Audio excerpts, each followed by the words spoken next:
Well, welcome back, everyone. Once again, I'm Ben Glass. This is the Live Life Big podcast where it's really fun for me because I get to interview interesting people from the community. And today I have one of my good friends, Carrie Cothran.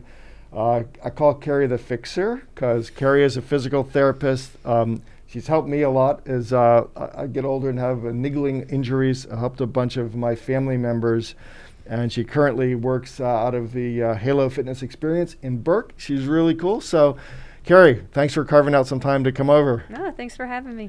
So, talk to me a little bit about, before we talk about physical therapy and what it is, like what's your progression? How did you get interested? I know you went to Clemson. Did you always want to be a physical therapist? Like, what was that path for you? So I started out as a microbiology major and didn't like being in the lab. Bacteria smell funny when they're growing. But then there's just part of me now that with COVID, I'm like, man, I wish I'd stayed in microbiology, but that wasn't the right path. So then continued with biology, was thinking possibly medical school, but not in love with the idea. It just wasn't sitting right. And so I graduated Clemson, took a year off. I was a rehab aide in a hospital. Didn't love it. Did not love working in a hospital. Did a little bit of outpatient physical therapy. Still just wasn't sold. So I moved up to D.C. I got into the George Washington University. I did my master's in exercise science because I'd fallen in love with working out. I was like, wow, you can get a degree in this. This is fantastic. So I'm like, I get to spend my days in the gym. This is my playground. So I got my master's. I was working as a trainer, and I loved it, but I was finding that exercise still wasn't a cure-all. There was still parts that I was missing, things that I didn't understand, and I had people that would come with injuries. I would refer them out, and I would refer them out to this really great physical therapy clinic, and they all got better. And I was interested. I'm like, okay, what are they doing? They're doing something different than traditional physical therapy. So I started working with a lot of their patients and collaborating with them. Miriam and Rushmar are their names. They have a clinic called Restore Motion in Rockville, and I was like, I have to do this. This is my next step. So I went back to physical therapy school, and my last internship, Restore Motion took me on as their first intern, and they hired me, and so that was my journey. So that's interesting. So how long, when you decided to go to physical therapy school, how long is physical therapy school? So physical is 3 years now. It's a doctorate. It moved from a master's a while back, from a 2-year program to a 3-year program. Your third year is all internships. Mm-hmm. So you get a lot more experience. So I would say, if you're young, listen to what Carrie just said. Didn't fully know at 17 or 18 exactly what she wanted to do. We call that normal, right? Pursued a couple of different things in college and then out into the work world. Finding some things that really interested her and some things that were interesting but not enough to want to go pursue further study until she really got turned on and was curious about how your fitness clients were getting better. And so, I mean, there's a real message there about society, I think, puts so much pressure on young folks to decide and pick your college and pick your major and that's what you're going to be. And this just real world isn't like that at all. Nothing like that. My journey was a lot longer than I intended, but I got to where I wanted to be. But you found something that you were really interested in. And so, going to 3 more years of graduate school is not always fun. But then you started your journey, and so you did an internship at Restore Motion. Did you then stay on and work with them? I stayed on with them for almost over 9 years, until this past year when I decided to start my own business. My good friend Adam, who is one of the co-owners of Halo Fitness Experience, asked if I'd come do physical therapy there, and I'm like, great, I get to work out with a bunch of CrossFitters and cool weightlifters, and I was like, this is a great opportunity to kind of grow in a different way because I have still learning how to run a business, how to be on my own. That's a lifelong journey. And thank God I still, Restore Motion, like they've still been such great mentors to me, and just so supportive of me just, trying this little venture on my own. And it's also allowed me to do a little more personal training because I still do that kind of on my own. And that's always been fun to stay in that world as well.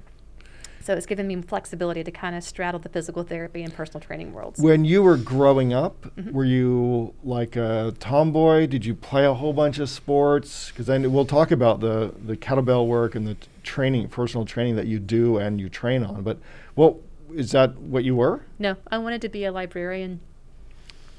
I did. I love books. I spent all my time in the library, and I was not an active child. I was overweight as a kid. Then as I got to high school, I played sports. I played soccer, did marching band. Yes, I am a marching band nerd, and I am proud of it. So I was active in high school, and then through college, I ran, played some intramural sports, nothing much. But then the summer before my senior year, I normally would travel in the summers, but I was going to be home, so I needed to find a job. And I'm like, I can't sit. I hate sitting. So I found a job at a gym. They took me in and they started mentoring me on weightlifting. And I'm like, wow, I can get stronger. And this is really cool. And this is interesting. And this is a great way to help people. And that's kind of when like the love affair started.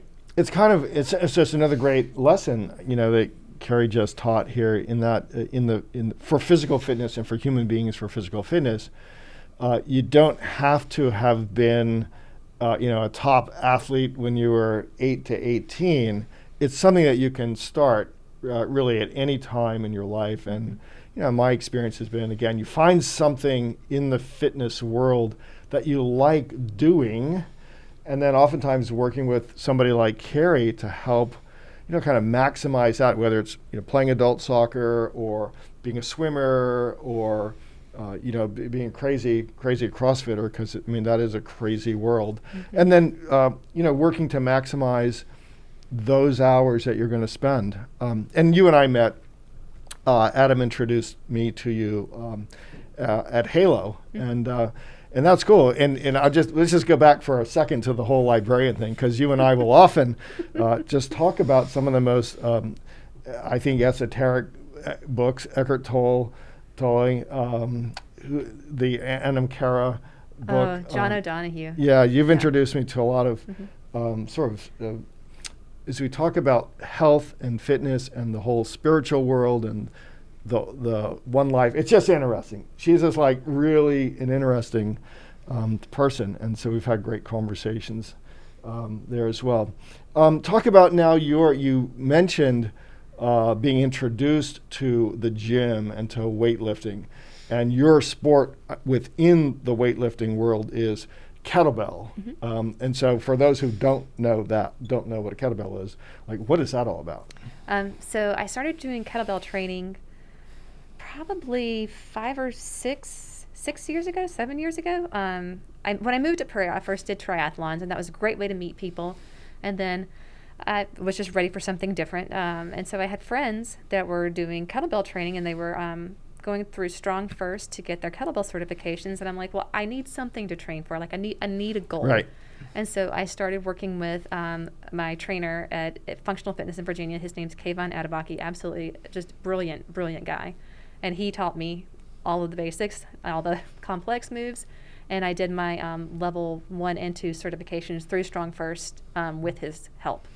So that's been a very fun journey because it opened me up to an entirely different community. I actually got to speak at a fitness retreat this past weekend with another Strong First group, and got to hang out with them, hang out with some power lifters, and just met a whole new slew of friends. Yeah, that's cool. And with common language and common interests. Mm-hmm. Do you compete? No, not right now. So maybe one day. You do your own. You train, training yourself. Mm-hmm. You train, teaching others how to progress, and you do. And you're, as you said, you started your own business in physical therapy, working primarily inside of the Halo Fitness experience.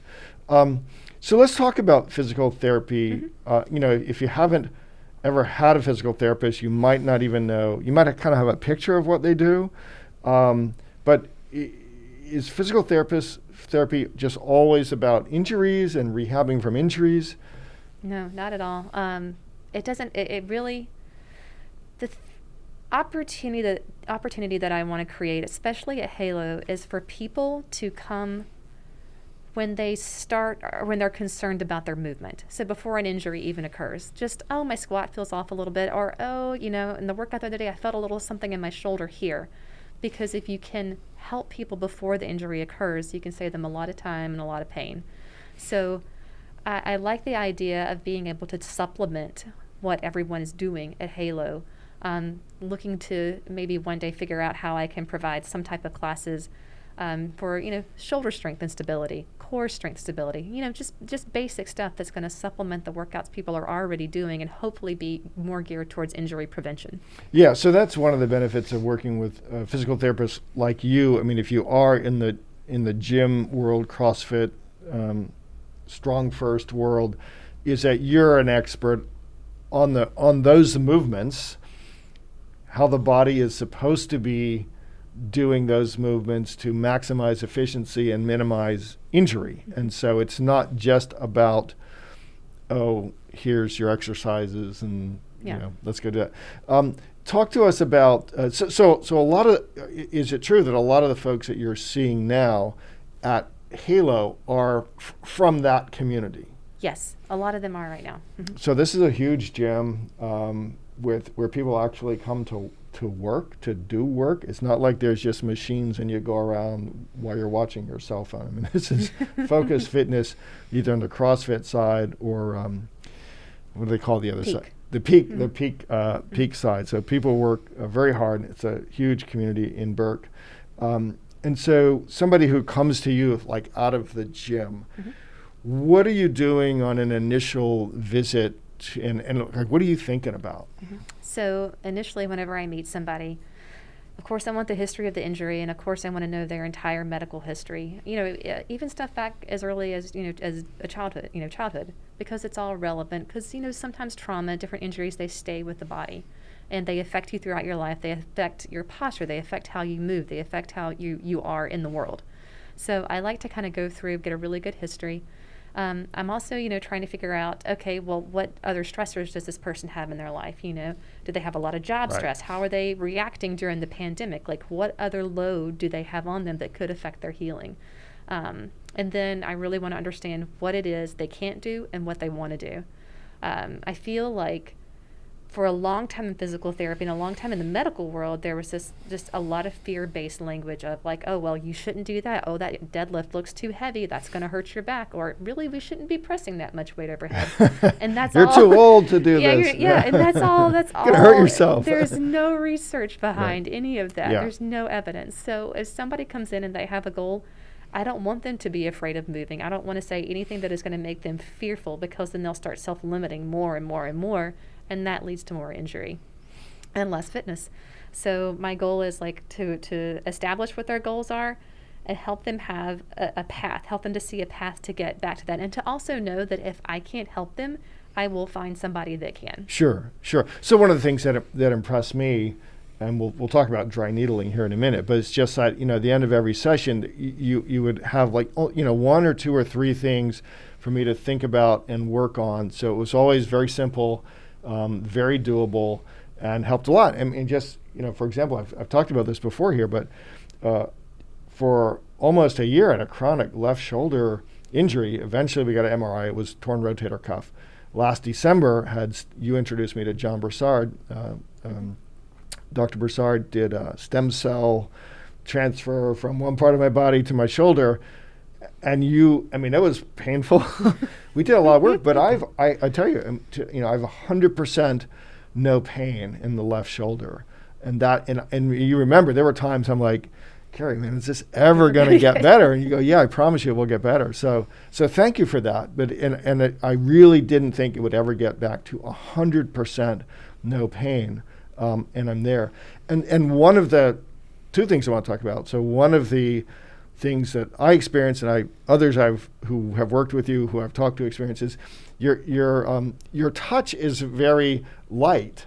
One of my sons who saw you said, I don't know what she is, but oh my gosh, she hardly touched me, and like I feel better. So what's that all about? When you're reading a body or reading the whole person, what are you doing? So I feel like, and a lot of the courses that I take are osteopathic in nature, a lot from the Barral Institute, and I've done a lot from Michigan State. And keeping the touch light, just, our hands are so sensitive. We have so many receptors, and just letting the body kind of give you information and just being open to it. So I kind of like to start off feeling where I feel tension in the body, where I feel a pull. It could be a fascial pull, it could be anything. And then a lot of the stuff that I do is light touch because I don't feel like I need to go that heavy anymore. And I think what we're doing with manual therapy, it's like we're targeting, or our intent might be on a certain system, but we're waking the body up. We're giving the body some new input to think about and to process and to, hey, maybe we can look at this area and rearrange and do something better here. So I think it's just that connection, that mind-body connection, where that kind of starts the healing process. Very cool. And when we first met and you started, I think the very first time Adam introduced me to you, and I was complaining about probably my shoulder or something. It might have been because you also helped me with some really bad sciatic pain in one of my legs. You're like, how are you with dry needles? Or with you might have said, how are you with needling? And I go, well, I don't know, because I've never heard of this before. So let's talk about that. Mm-hmm. It seems to me that's one of your specialties or subspecialties. It's one of your go-to tools. I thought it was very helpful to me. But what is it and how is it used in the physical therapy regimen? So the way that I approach trigger point is kind of functional. If I see that somebody is limited in a certain range of motion, or a certain range of motion might be painful, I'm starting to kind of problem solve. Well, what might be involved? Muscularly, what might be involved? And then there's this idea of a trigger point being an area in a muscle that a taut band that there's decreased blood flow, a little bit of a muscle spasm. Now, research coming out of Australia will say that trigger points don't exist. I'm not even going to argue because I need to read the research on both sides. And I know that I do dry needling because it helps people and it gives me a window of opportunity to help them feel better. But I use it to reduce pain, to improve mobility, and to really just give me that little bit of a window where we can go add the right exercises to reinforce what we're trying to achieve.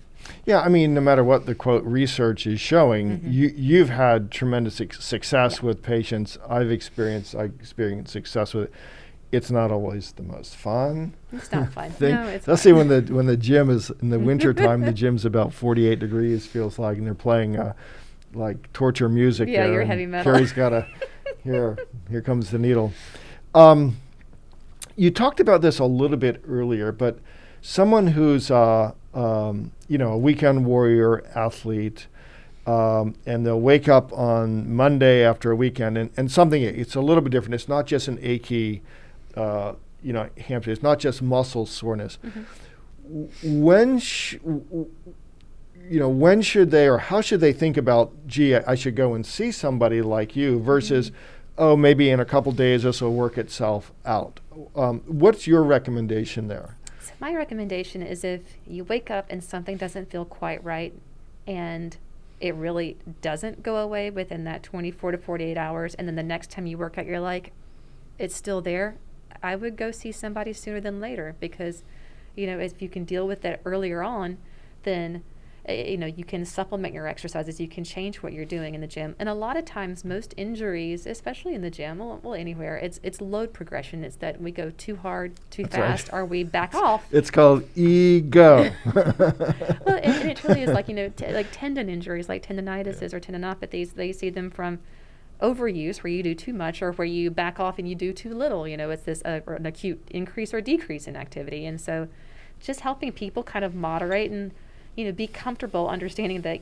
every day is not a 1 rep max day. Most days shouldn't be a 1 rep max day. Right, I know. That's the hard. I find that the harder part, because CrossFit is kind of competitive. Okay, you're competing with yourself, but you can't resist looking around the gym to see who else is doing what, and many of us are keeping our little log book, and that 1 rep max, 1 RM is like attractive to us. It's always fun. Probably provides you a steady stream of people with nicks and pains. What do you wish people knew more about, like nutrition, in terms of general body health? Because there's the government has its pyramid, and again, you go on the internet and there's 147 different articles. I suspect it's a lot simpler. I wish that people would understand that every diet isn't for every person, that you have to find what works for you in terms of Like intermittent fasting is a really big thing. But okay, well, how do you do intermittent fasting? And there's not great research saying, oh, you should do the 16-8 or you should fast for 24 hours. You have to find what works for you. I also feel like people should look at, just like you look at exercise dosage, like, okay, this is going to be healthy. This is going to help me become stronger. How do you look at your food? What's your relationship with food? Are you looking at it as medicine? Are you looking at it as, okay, I'm going to eat these things because this is going to help me feel good and do what I want to do? And also bringing in sleep, how much sleep are you getting? Because all of that is going to affect your ability to work out well. And if you haven't slept well, if you haven't eaten well, that's not a day you should be going heavy, right, because it does make you more prone to injury. But you can go. You can, absolutely. Like just we can bring it back go. And you and I talked often about playing the long game, being able, when you're, my joke, 105, still being able to get up off the floor without somebody assisting you. I mean, that's kind of my goal, all right? Yeah. We're always curious, and we talk a lot about being a forever learner. You mentioned a couple of names, but who do you read or follow to help carry? Because again, running your own business, really two businesses, because you got the physical therapy business and you have the personal training business, plus keeping yourself, and plus you have Hank the dog. So where do you look to for your own sort of energy level, spiritual renewal, certain authors, books, podcast videos? What would you have people maybe go investigate? So for me personally, acupuncture is something that has been very instrumental in my life, just in terms of mental, physical, spiritual work. So I have a dear friend, she's an acupuncturist, Lil Kilgullen. She's amazing. She's helped me so much. So that's sort of my person that I go to. In terms of what I'm reading right now, I love reading Father Richard Rohr. He is a Franciscan priest. He's basically a universalist. And I love how he brings everything together. And it's funny, I can be, reading Eckhart Tolle, anything else, and he'll bring in a quote from him or something from somewhere, from Wayne Dyer, from something, and it's just all, he's able to pull that all together for me. So I love doing his meditations in the morning. I just read Viktor Frankl, Man's Search for Meaning. That was wonderful. Yep. Been listening to a lot of Wayne Dyer. I love Russell Brand. That's been what I've kind of gotten into recently. Two things. I mean, Viktor Frankl's book, particularly in the time of COVID, and here we are in America, and I read that book early in COVID, so back in March, April, and it really, to me, and it's a story of a psychiatrist who was imprisoned in the Nazi death camps, and he survived, and one of the ways that he feels helped him survive is that he visioned himself speaking to students later, after liberation, and what that would look like and feel like and the impact he would have. But it really gives you some perspective. I love it. When we were running around wondering where we were going to get the toilet paper and the hand towels, and reading a book like that. You mentioned acupuncture. So briefly, what's the difference between acupuncture and the dry needling? Okay, so dry needling is strictly based on the musculoskeletal system. There is a taut band. There is an area that I am interested in the muscle where it seems to be in a slight spasm, so the needle is going in to release that area, improve circulation, et cetera, et cetera. Acupuncture is based on chi, moving chi, energy blockages within the system. So different points correlate to different organs.